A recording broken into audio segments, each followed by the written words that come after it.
In the old chronicles, it is told of a house of elves, not not immortals, immortals. yet blessed with longer years than most humans.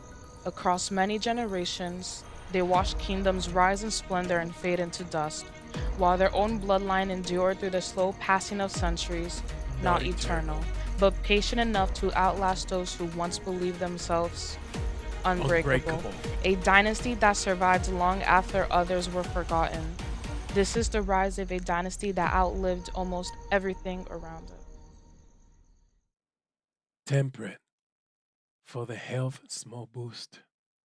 Flagellant, contrite, disloyal, witch, deviant, adulterer, and fornicator. Followed by Herculean, quick, comely, pure blooded, and fecund. He's following Taoism of the Chinese Han culture.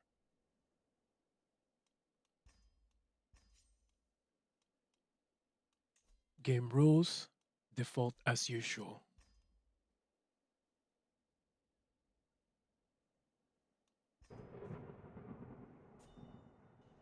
Starting as a baby, first thing I will do will take the strengthen the bloodline decision for a health small boost and a chance of inheriting good congenital traits. I will delete all modern arms since I will not be doing any fighting just yet.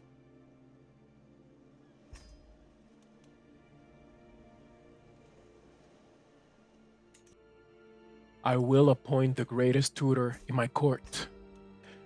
The goal of this playthrough is to make sure my entire dynasty lives as long as possible.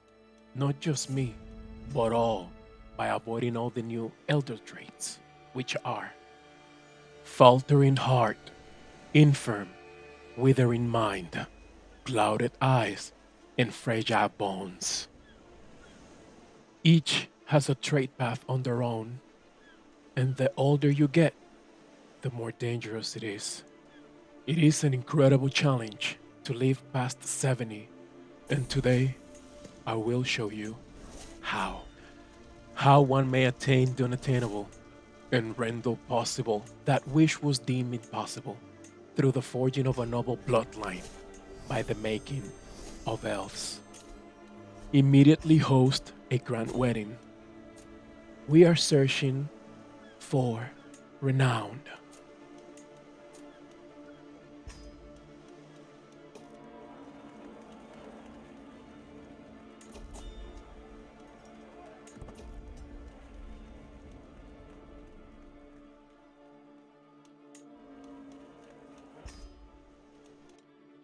In the Han Chinese culture, there is a critical tradition needed for this feat, and that is the cultivation tradition, which makes elder health traits less common. Not only that, but your life expectancy is an extra 5 years.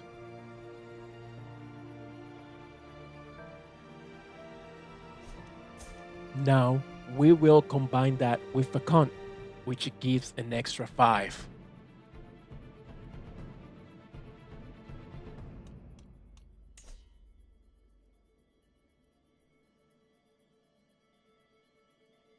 As characters grow older, they can gain age-related traits like faltering hearts or fragile bones. These normally appear around age 50, but may show up earlier. You're less likely to get these traits if you have good health, athletic, hale, or whole of body.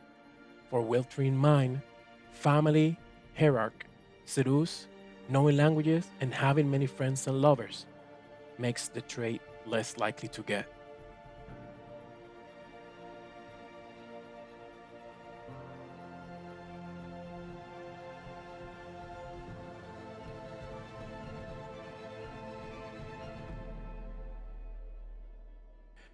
And if that wasn't enough, there is a special innovation in the tribal era called pharmacopoeia, which extends your life expectancy by an extra 3.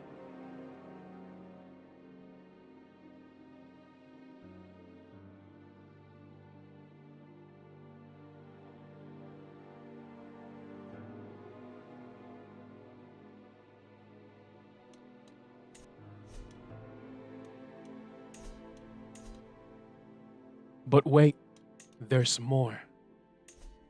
The Kwanzaa Taoism faith has 2 holy sites which extend your life expectancy by 2 extra years, making it a total of 5 if combined with a culture innovation.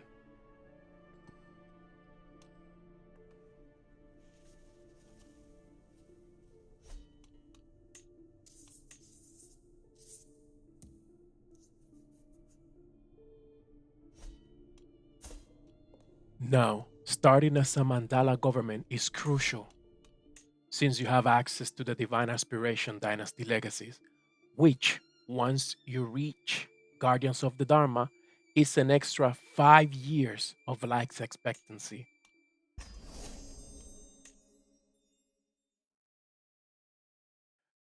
That also stacks with octogenarians for an extra 5 life expectancy. And graceful aging also gives a good boost to our health. Now, the next step will be to become an adventurer.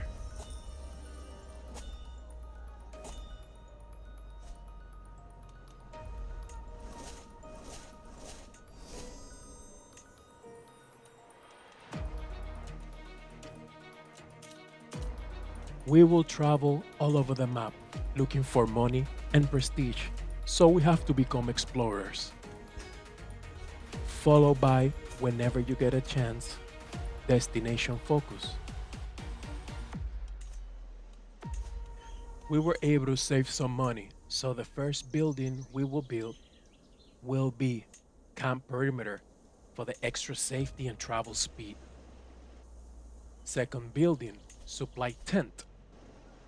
As you travel, you will need been there, done that.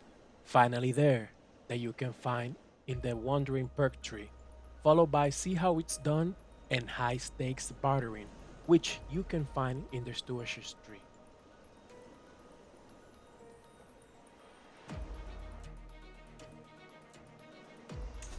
Make sure to go into the temples and look for this trinket, which will be critical for our plan.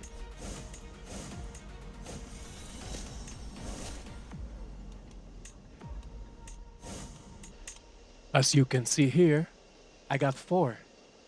Each one gives me fertility and a health small boost.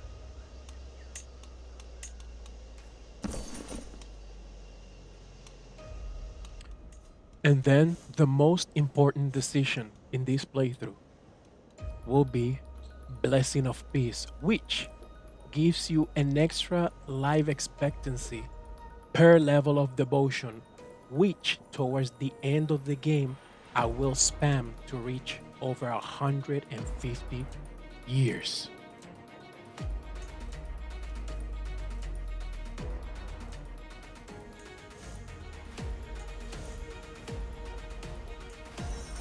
Now you can see how much I've traveled through the map. Europe, India, Middle East, and I always like to end in China. Now for the faith, mind without mind. This one makes infirm less likely, which is huge for our gameplay. We also get injury resistant prowess 5 plus stress reduction, which is impeccable. Followed by unrelenting faith for the extra 4 prowess and the faith hostility advantage, and cranial trophies for the extra prowess. This will be very, very important once I finish my culture. You can follow through with my doctrine if you wish to select all of these options.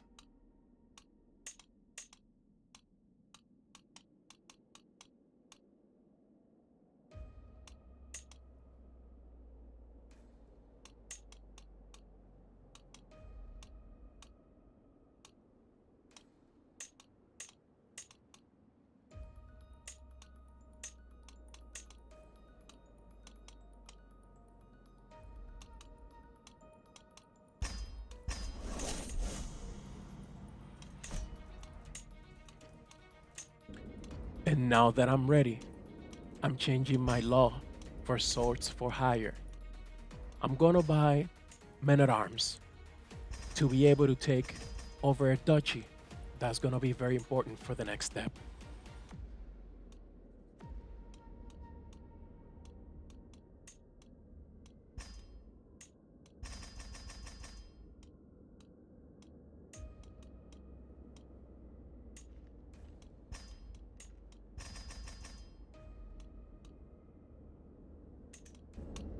Now, it is very, very important that my duchy is a tribal duchy, which will make easier my conquest of China.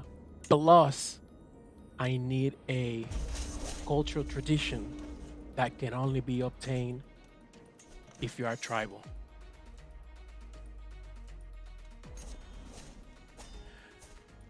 First step after that will be to promote culture.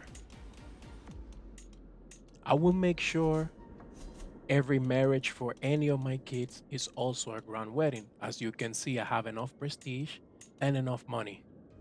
Plus, I can also rate. Years later, we are creating a new culture. I'm gonna choose the bellicose ethos for the extra prowess. We're gonna make martial customs equal. Then traditions. These are gonna be prowess focused all around the cultivation tradition. We're gonna go tabletop warriors because I read that in this one, the withering mind is less common, which is very big.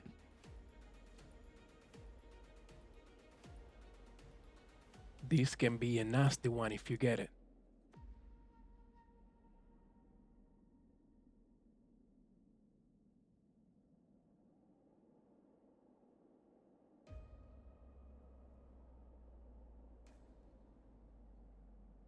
Then, warrior culture. You have to be a tribal to get this one. And this tradition makes strong more common, which boosts my health. Now, the higher the prowess of the kid, the higher the chances is to get the strong trait.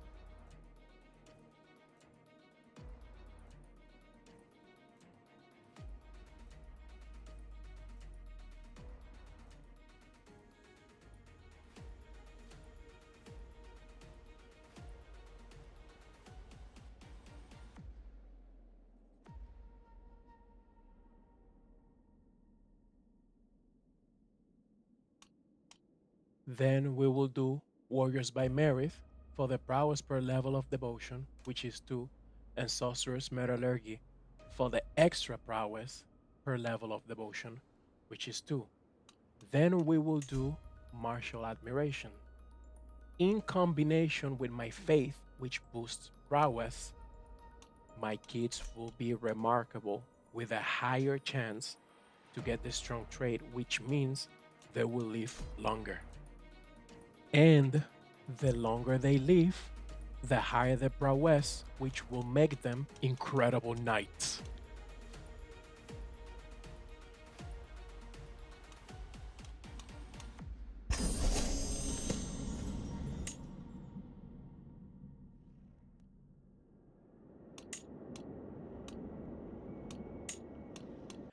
Then I started my conquest for China. There's a special casus belli that you can see right here, which allows me to unite all the kingdoms and make it one.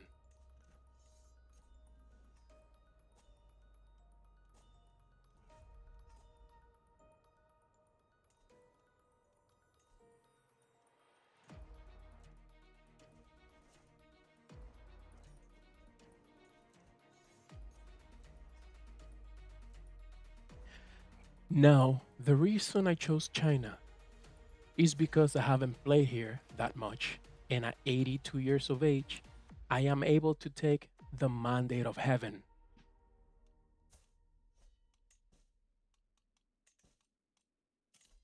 And you can see here, claim the mandate of heaven decision, which gives me great modifiers. Son of heaven for the extra renown. I also get a hegemony and become the Juan D.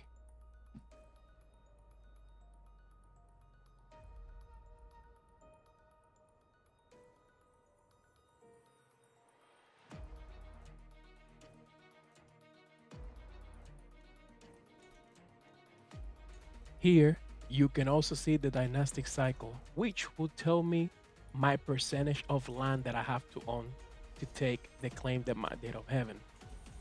Now, as China, I became the Juan D.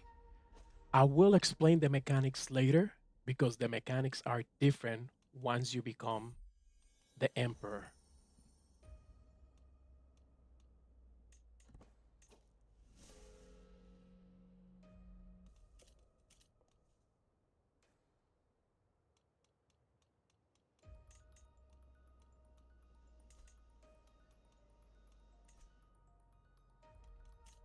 As you can see here, I am still working through my dynasty legacies, little by little.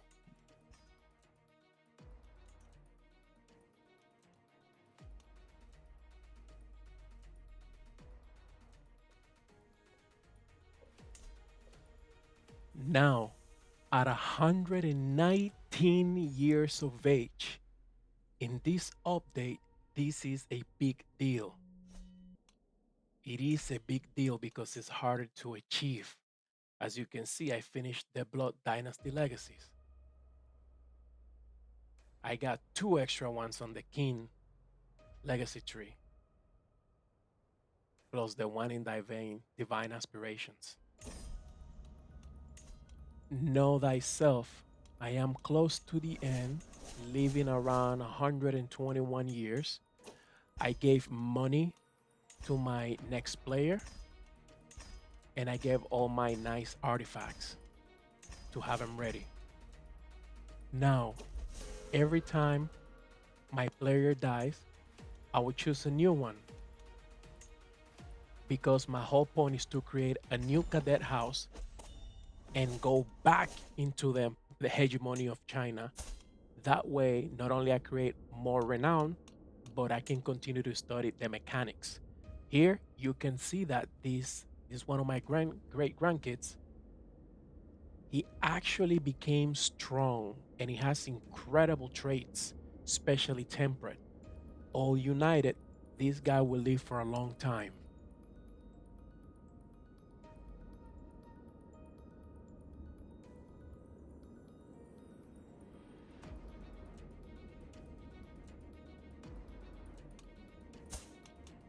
You can also see the incredible wife that will also live for a long time. Now, it is very tedious because you have to micromanage your kids' education so they can get the right traits. Then, after a few years as an adventurer, I can make this decision, procure estate by selecting one of the kings. And now I'm back in China.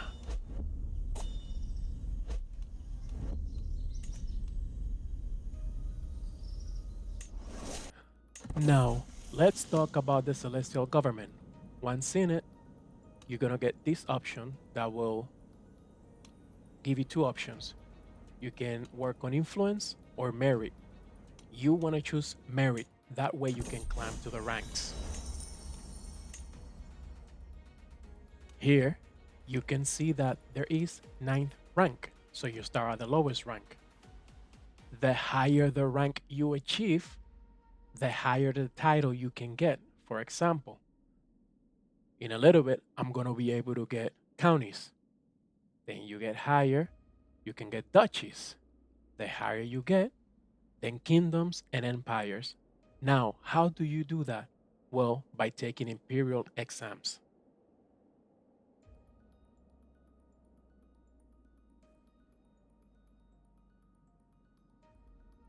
There's 4 types: children examination, provision examinations, metropolitan examinations, and palace examination. The higher you go rank, then you unlock the type of exams you can take.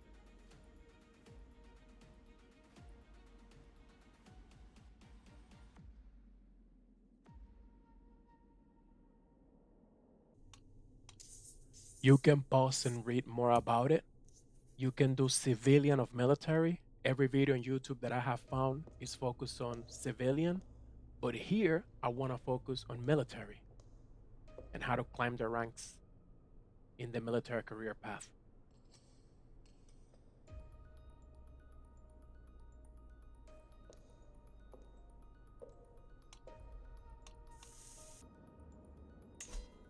Here you have the dynasty cycle. We are in the tension era. You also have the expansion era and the advancement era. Each era brings its own perks, which you can read here.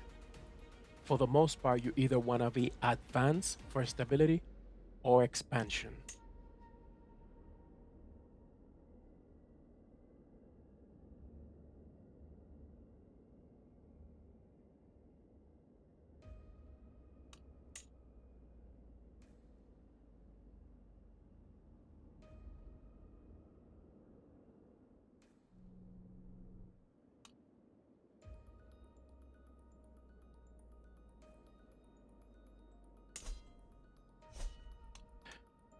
We also have house aspirations.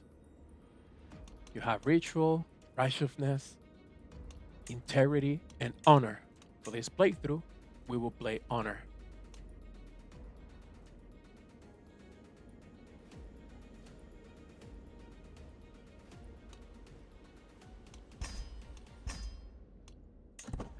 And now we are waiting for this pop-up. These are the exams. So as you go to take the exam, because I'm on the military path, the exam will be the military version of it. So you need higher martial, stewardship, and learning. And then you combine those three to be able to pass the test. Now, even with low learning on the military tests, it's better to have high martial.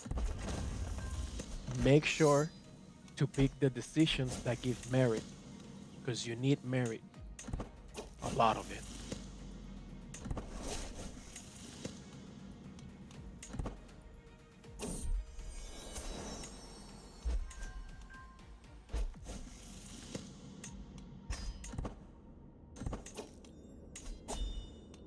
And then here you got the political movement, which I am the movement leader of the advanced movement. The way I got it was hosting a debate, which you can get in one of the decisions tabs right here. I also take the shape the dynastic cycle decision to allow me to beat the next one, which is tension. And here you can see I got a county. Now you can work on this county. You can change their culture, their faith. You can work on the development. You can construct buildings, and you can also make title men at arms, meaning the Huangdi, the emperor, will have access to use those. So it's very, very, very important to do that. Here you can see my candidate scores. The more martial you get, the more prowess you get, the higher education you get, the more points you get.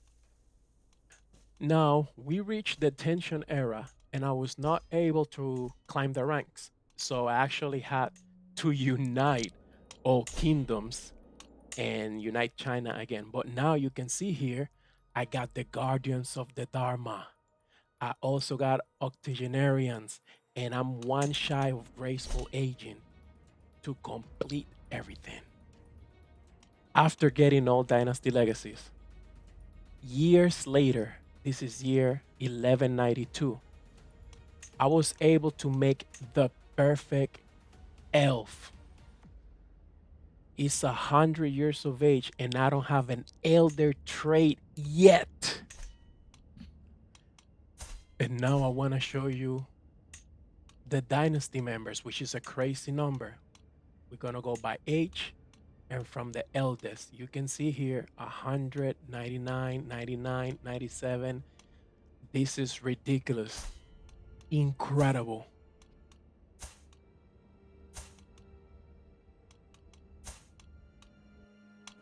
Now, This is the first time I see this pop up, Temptations of the Flesh.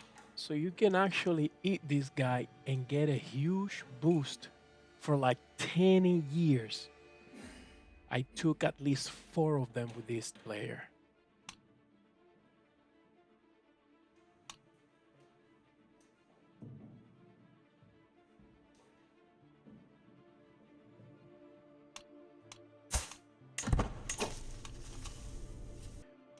And now, at 151 years of age, the way I got here was just by camping in one of the temples and taking the blessing of peace decision every 5 years on the dot. As you can see here, I've been living for a long time. It's year 1243. The game is very, very, very slow right now. I could probably reach 180, 190, but I outlived everybody. Literally everybody in my family. You can see my family members here. We're going back again, 151. The AI made it to 106, 101. This is incredible, guys. If you're still here, thank you for watching. You can see all my Dynasty members living for a long time. It will mean a lot if you like and subscribe. And my name is Monarchy of Champions. See you on the next one.